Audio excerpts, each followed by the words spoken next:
Jellyfish হাতে নিয়েছি। মৃত কোরাল দিয়েই তৈরি হয়েছে এই ন্যাচারাল ব্রিজটি। এ দৃশ্য দেখে আর কি থাকা যায় ঘরে? প্রকৃতি এখানে নিজের হাতে সাজিয়েছে মৃত কোরাল, মানে এত নীল নির্জন যে কারুর পছন্দ হয়ে যাবে। মন চায় সারাদিন বসে থাকি তুমি আমি এই নীল সাগর পাড়ে। ও হো হো হো হো। আমি মুগ্ধ, আমি হতবাক নীলদ্বীপের নীল সমুদ্র দেখে, তার চোখ জোড়ানো প্রাকৃতিক ভাস্কর্যে।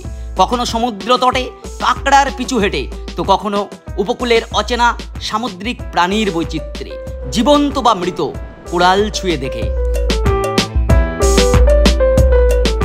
তার সতেজ সবুজ অরণ্যের মাঝে শেষ বিকালের সূর্যাস্ত দেখে মনের কোণে জমে থাকা দুঃখ যন্ত্রণা হতাশা ভুলতে আজ আমি শহীদ দ্বীপে। হ্যাভলকের একটা সুন্দর সকালে আপনাদের জানাই শুভ সকাল। আমরা এখনও হ্যাভলকে আমাদের হোটেলে আছি। এখন আমরা যাব ব্রেকফাস্ট করতে। ব্রেকফাস্ট করে এখান থেকে বেরিয়ে পড়ব নীল আইল্যান্ডের উদ্দেশ্যে।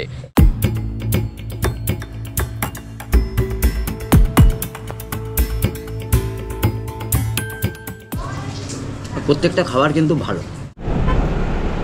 আমরা হ্যাভলককে বিদায় জানাচ্ছি। ভালোই কাটলো হ্যাভলকে দুদিন। এখন এই সামনে যেখান থেকে ওই এলিফ্যান্টা বিচে যাওয়া হয় ওই জায়গায় যাচ্ছি। ওখান থেকে আমাদের ম্যাক্রুজ যে ক্রুজ রয়েছে ওই ক্রুজের টিকিট দেখাতে হবে। টিকিট দেখিয়ে আমরা বোর্ডিং পাস সংগ্রহ করব। ম্যাক্রুজ ছাড়াও অন্যান্য ক্রুজের বোর্ডিং পাসও এখান থেকেই দেওয়া হয়। আর এখন কাজ হচ্ছে জেটিতে যাওয়া। আমাদের ক্রুজ হ্যাভলক জেটি থেকে ছাড়বে সকাল 10টায়। এখানে বলে রাখি, কোনো ক্রুজই হ্যাভলক থেকে ডাইরেক্ট পোর্ট ব্লেয়ার যায় না, নীল আইল্যান্ড হয়ে যাবে। অর্থাৎ ম্যাক্রুজ এখন পোর্ট ব্লেয়ার থেকে এখানে আসবে, তারপর নীলে যাবে। এখানে মোটামুটি এরকম 3-4টে নামের এই ক্রুজ চলে। এটা হচ্ছে নটিকা, আর আমরা যাব ম্যাক্রুজ। আমাদের যারা ম্যাক্রুজের যাত্রী সব এই যে এখানে অপেক্ষা করছে। ওই দূরে নটিকা, এটা হচ্ছে গ্রিন ওশান 2। আমরা যাব ম্যাক্রুজে, ম্যাক্রুজ ওই আসছে।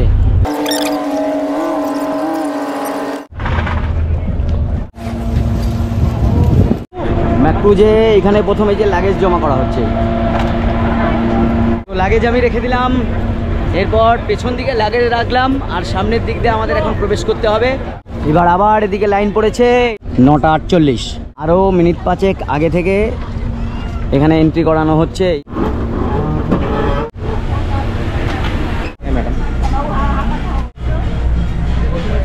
এবার হচ্ছে ইকোনমি ক্লাসে, এর আগে ছিলাম ডিলাক্স। তো ফাইনালি বসে পড়লাম একেবারে নীল সমুদ্রের জলের উপরে। 9টা 57 বাজে, একেবারে সঠিক সময়ে আমাদের এই ক্রুজ ছেড়ে দিল ঠিক 10টায়। আর এখান থেকে নীল আইল্যান্ড যেতে সময় লাগবে 1 ঘন্টা। 1 ঘন্টার এই জার্নিতে ক্রুজের মধ্যে চা কফি সহ নানান খাবার পাওয়া যায়, তবে কস্টলি। দূরে দেখা যাচ্ছে এটাই হচ্ছে নীল আইল্যান্ড, যেটার বর্তমান নাম শহীদ দ্বীপ।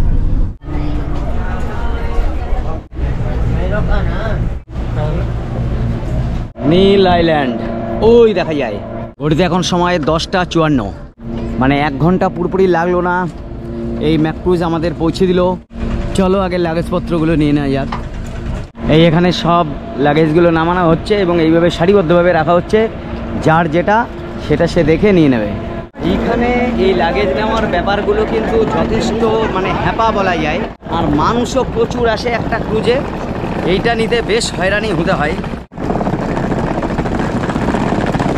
এখন আমরা eTripto.in যাদের সঙ্গে এসেছি, ওনারা বাইরে আমাদের জন্যে গাড়ি নিয়ে দাঁড়িয়ে থাকবে। প্রত্যেকটা জায়গায় সিস্টেম খুব ভালো এবং খুব সুন্দর করে আমাদের ঘুরে দেখাচ্ছেন। eTripto এইখানে আসলে সবই এরকম প্যাকেজে আসা হয় না। আর এই অনেকক্ষণ পর আমি পেলাম eTripto.com-এর। কি নাম তোমার? নিশান দাস। হ্যাঁ, নিশান। তাহলে এই নিশান ভাই এই আজকে আমাদের ঘুরে দেখাবে এই নীল আইল্যান্ড। আমরা এখান থেকে যাব হচ্ছে লক্ষণপুর 1-এ, ওখানেই আমাদের হোটেল রয়েছে। হোটেলের নাম কি? Tango beach.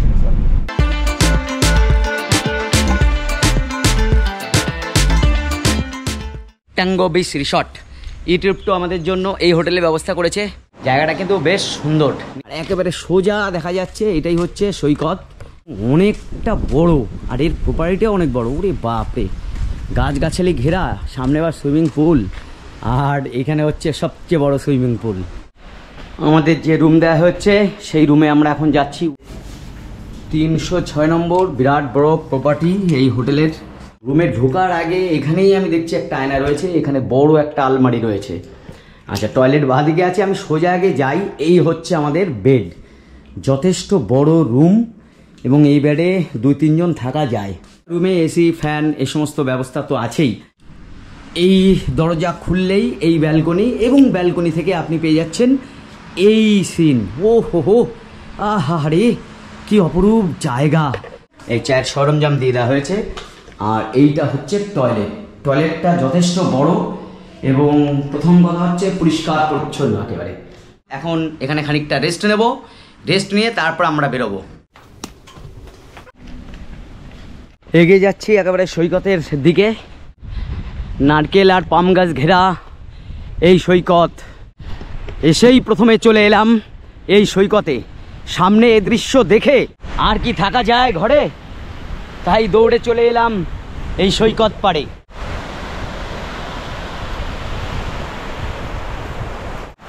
ওইখানে যেটি,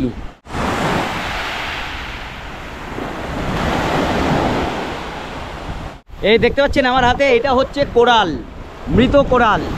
যাই বলুন না কেন, আমার নীল আইল্যান্ড কিন্তু খুব সুন্দর লেগেছে, মানে এত নীল নির্জন।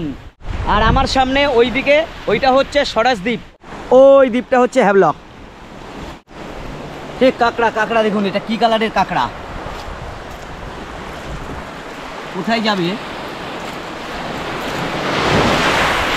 ও হো হো হো হো, রিসর্টটা কিন্তু খুব সুন্দর লোকেশনে। আর এখানে এই যে শুয়ে বসার জায়গা আছে। ও, সুইমিং পুলের জল কি পরিষ্কার স্বচ্ছ, মানে এরকমটাই হওয়া উচিত। লাঞ্চ, এই আমাদের দুপুরের খাবার। যে খাবার আমাদের দিয়ে গেল সেটা হচ্ছে এই, আমরা বেশি কিছু খাচ্ছি না এখন। রাইস আছে, তার সঙ্গে এই যে জিরা আলু বা আলু জিরা এবং ডাল। খরচটা বলতে এই একটা প্লেট শুধু রাইস হচ্ছে 150 টাকা, এটা 200 টাকা, ডাল 220 টাকা। তার মানে বুঝতে পারছেন, বললাম না খুবই কস্টলি। এই খাবারটা খেয়েই আমরা কিন্তু এখন বেরিয়ে পড়ব। তো আমি তো দেখতে পাচ্ছি আমাদের গাড়ি নিয়ে নিশান্ত ভাই রেডি। তাহলে আমরা কোথায় যাচ্ছি প্রথমে? এখন ভরতপুর যাচ্ছি। ভরতপুর এই হোটেল থেকে যেতে 7-8 মিনিট সময় লাগবে। আসলে দ্বীপটা খুবই ছোট, মাত্র 7 কিলোমিটার মানে লম্বায়।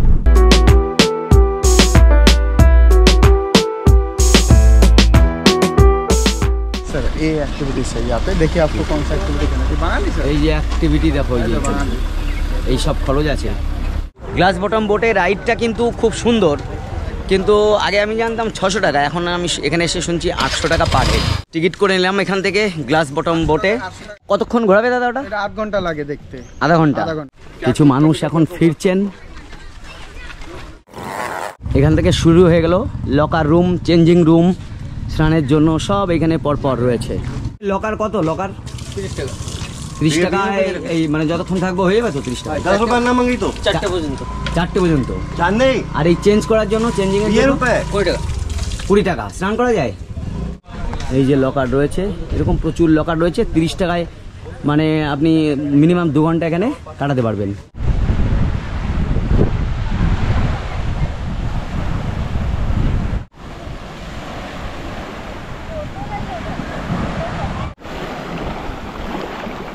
लग रहा है यहाँ बहुत बढ़िया बढ़िया, बहुत बढ़िया। हाँ? शांति है और शांति साफ है। सुथरा है एटलीस्ट। মানুষ তো খোঁজেই শান্তি, শান্তির জন্যই মানুষ কোথায় না কোথায় চলে যায়।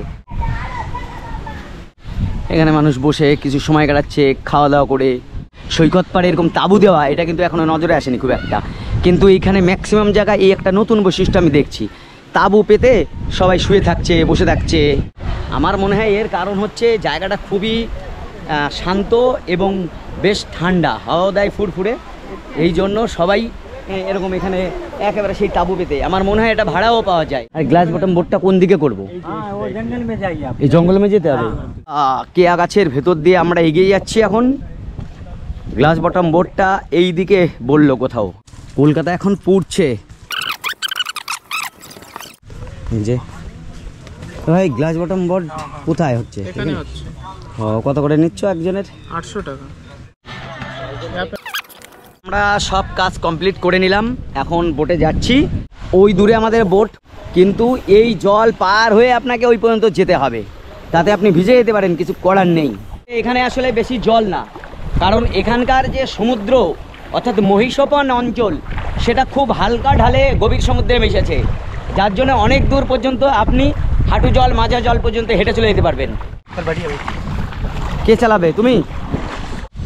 এই হচ্ছে কাজ, এর নিচে দেখা যাবে। এই হচ্ছে ভরতপুর সমুদ্র সৈকত। আমাদের জার্নি এখন শুরু হবে। আমরা বোটে মোট 4 জন আছি, আমি সহ। আর এই যে 2 জন মুম্বাই থেকে এসছে। হ্যালো। এগুলো হচ্ছে জেট স্কি।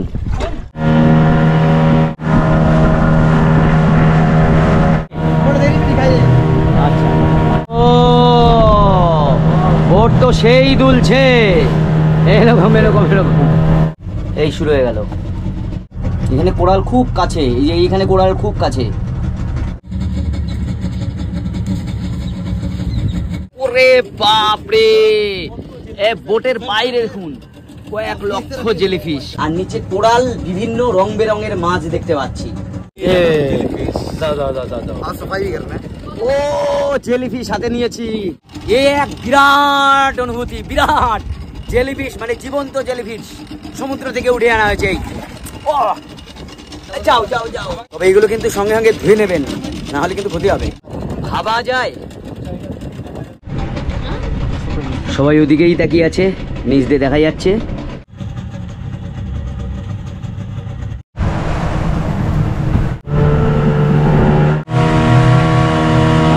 আমাদের ক্যাপ্টেন বাবু ভালো ঘোরালো।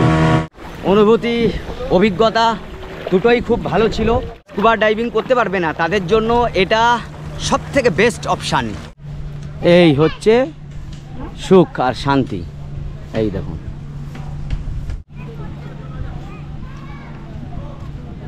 জল তো একেবারেই শান্ত, বাচ্চা কাচ্চা বা বয়স্ক মানুষ হলে এইখানে আর কি সুইমিং পুলের মতো দৌড়ে খেলতে পারবে। ঢেউ নেই তা না, প্রচণ্ড ঢেউ আছে, কিন্তু জোয়ারের সময় হয় বেশি। এখানে কি হচ্ছে এটা? হ্যাঁ, ও রেস্কিউ টিম। এই ভরতপুরে এসে কিন্তু আমি একটা সুন্দর জিনিস দেখলাম, এই যে এখানে রেস্কিউ টিম কিন্তু বসে সব সময় নজরদারি চালাচ্ছে। আর এখানে এসে আপনি 3-4 ঘন্টা কাটাতে পারবেন। আন্দামানে কিন্তু প্রচুর ডাব হয়, সামুদ্রিক পরিবেশে প্রচুর ডাব। আর ডাবগুলো একেবারে টাটকা, মানে কালার দেখলে বোঝা যায়। ডাব কত দাদা? 40 টাকা।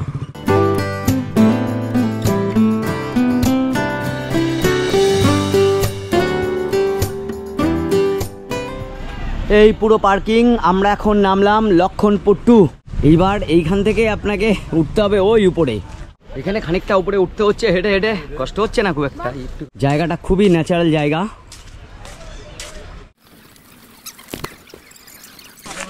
বেশ জমজমাট এরিয়াটা। বল পাকা আম নাকি? মিষ্টি আম দাদা। ওরে বাবা, এখন পাকা আম উঠে গেছে। পয়সা নেব না, গ্যারান্টি। কত করে প্লেট বিক্রি করেন? স্যার এটার মধ্যে 100 টাকার আছে, 150 টাকার আছে, 200 টাকার আছে, আপনি যেরকম বলবেন। ও এসে গেছে, চলো ভাই। এই পুরো অঞ্চলটাই হচ্ছে এরকম পাথুরে, তবে এগুলো ম্যাক্সিমামটা আসলে কোরাল। এই হেঁটে যাচ্ছে সব, এই একেবারে পাড় বরাবর আপনাকে ওই দিকে হেঁটে গেলে ওই ব্রিজটা পাওয়া যাবে। একটু বিপদসংকুল রাস্তা। ও এই হচ্ছে ফার্স্ট লুক এই ন্যাচারাল ব্রিজের। চলো ওর ভেতরে ঢোকার আগে বলে দিই, এটা কিন্তু যথেষ্ট বড়। ভিডিওতে কতটুকু বোঝা যাচ্ছে জানি না, কিন্তু এটা অনেকটা উঁচু এবং বড়। এবং এই যে ব্রিজটা, এই ব্রিজ তৈরি হয়েছে কিন্তু কোরাল মরে গিয়ে, অর্থাৎ মৃত কোরাল দিয়েই তৈরি হয়েছে এই ন্যাচারাল ব্রিজটি। এইখান থেকে কিন্তু এর উপরে ওঠাও যাবে।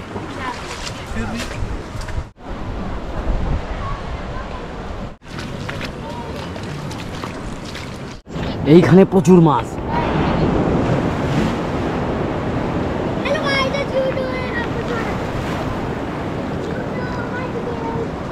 আর এইখানে এই যে দেখুন জীবন্ত কোরাল, এই যেখানে এরকম জীবন্ত কোরাল দেখা যায় সেখানে কিন্তু প্রচুর মাছ দেখা যায়। কিন্তু এখানে এসে একটা জীবন্ত কোরালে হাত দেবে না, এমনকি কোনো মাছেও হাত দেবেন না। আমার তো এই জায়গা এখনো অবধি যা ঘুরেছি সব থেকে বেশি ভালো লাগছে।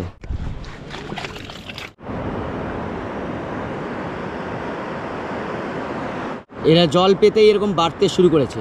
নানান সামুদ্রিক প্রাণী এই অঞ্চলে দেখা যায়। এর কারণ হচ্ছে এর এই যে পাথুরে ভূমি এবং নানান জায়গায় গর্ত মতো করা রয়েছে। ওই গর্তে জোয়ারের জলের সঙ্গে মাছ এসে বা অন্যান্য প্রাণী এসে ঢুকে পড়ে আর বেরোতে পারে না। এই জন্য এটাও এখানকার একটা বিখ্যাত। এই যে এইগুলো জীবন্ত কোরাল, এই যে এইটা, এই একটা প্রাণী দেখুন। এই যে মানুষের ভিড়, এইদিকে জলের ঢেউ আসছে তাই মানুষের ভিড়ও বেশি এখানে। ও দারুণ অনুভূতি, দারুণ।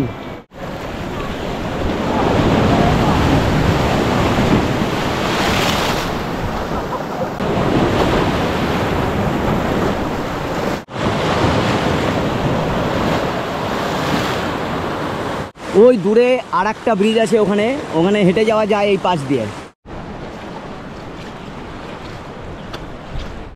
মাছ এইটা দেখে মনে হচ্ছে একেবারে জীবন্ত রয়েছে। দেখুন মানে পাশ দিয়ে মাছ ঘুরে বেড়াচ্ছে।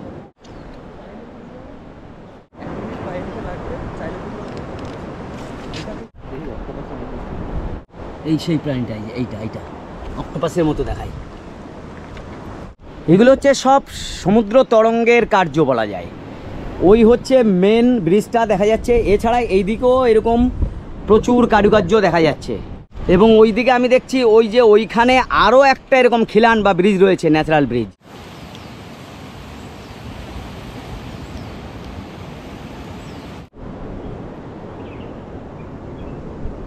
আর এই যে জেলিফিশগুলো পড়ে আছে, মানে এই জল কিন্তু বিষাক্ত হয়ে গেছে এখন। আর এই কোরালের উপরে হাঁটবেন সাবধানে। আর এখানে হাঁটতে হাঁটতে পেলাম এই একটা ঝিনুক, দেখুন এর অবয়বটা দেখুন। আর এর মধ্যেই থাকে অরিজিনাল মুক্ত। হয়ে গেল আমাদের ঘোরা লক্ষণপুর 2। এখন আমরা বেরিয়ে যাব সানসেট পয়েন্টে, সেটা লক্ষণপুর 1-এ। তবে আমার মনে হয়েছে এখানে সময় আমাদের কম দেয়া হয়েছে, আর একটু সময় ধরে এখানে দেখতে পারলে ভালো লাগতো। সানসেট আপনারা শুনে নেবেন কখন হয়। এখন ওই 5টা 5:30 নাগাদ হবে। শীতকালে ওটা হয়তো 5টা আর একটু আগে হয়ে যেতে পারে, এই জন্য সময় দেখে আসবেন। ওটা হচ্ছে লক্ষণপুর 1।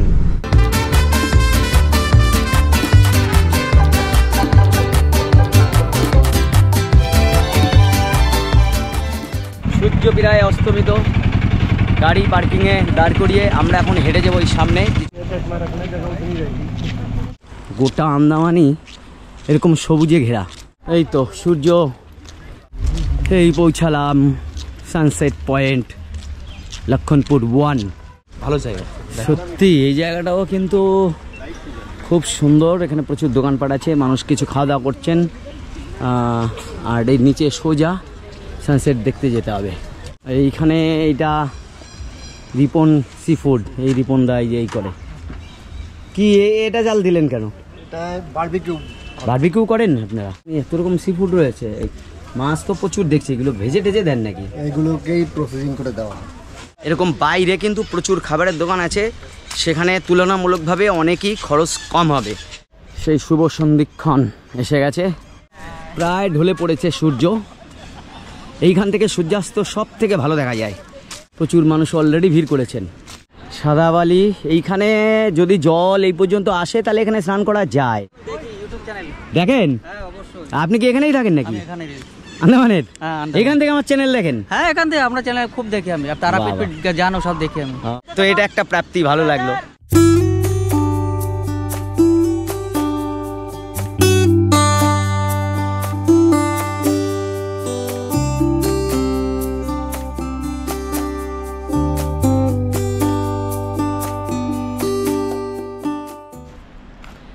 এই রিসর্টের রাতের পরিবেশ, দূরে সমুদ্রে গর্জন শোনা যাচ্ছে আর এখানে আলোয় সেজে উঠেছে চারিদিক।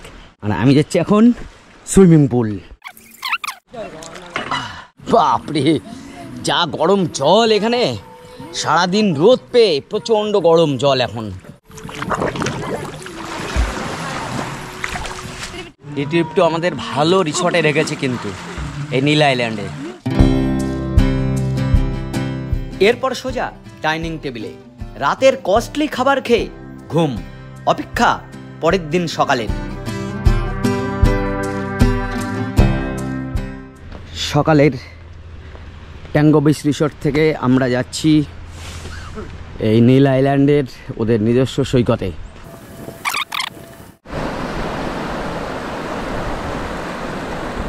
এই যে নীল আইল্যান্ড, এটার আগের নাম ছিল শহীদ দ্বীপ।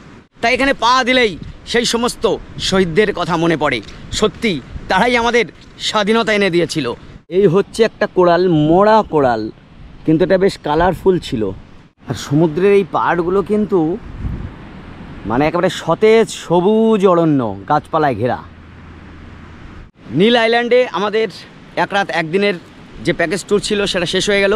এখন আমি সৈকত বরাবর হেঁটে যাচ্ছি।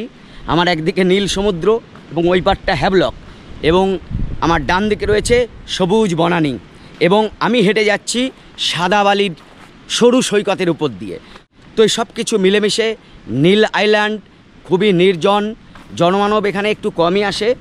আর এইভাবে সকালে হাঁটবেন, দুর্দান্ত সে অভিজ্ঞতা হবে।